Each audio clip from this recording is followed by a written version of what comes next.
Nümunədə verilmiş cümlənin sintaktik təhlilin sxemini müəyyən etməyimizi istəyir. Bunun üçün əvvəl feildən başlamalıyıq. Yayıldı, nə? Kədər. Daha doğrusu bir dəqiqə. Kədər. Hansı kədər? Ürəkdən qopan kədər. Bu feili sifətin tərkibinin daxili hissəsinə aiddir. Bəs niyə ayırmadıq? Çünki feili sifət tərkibi ayrılanda ümumilikdə bu təyin mübtədanı izah edir.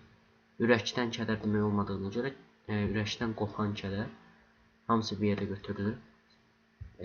Necə deməli yayıldı? Cərəyan kimi. İsmə qoşulub. Deməli bu nədir? Bənzətmə qoşmasıdır. İsmə qoşulub ümumilikdə zərflik yaradır. Hansı cərəyan? Soyuq cərəyan. Nəyinə və yaxud da harasına demək olar? Bədəninə. Çünki tamamlığın haranın sualısı var.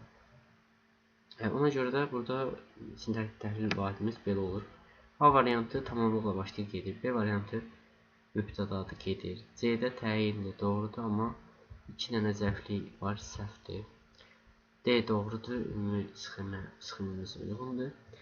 E variantı da ona görə səhvdir ki, cərəyan kimi zərflik olmalıdır. Çünki feili izah edir. Buna görə cavabımız D variantı olacaq.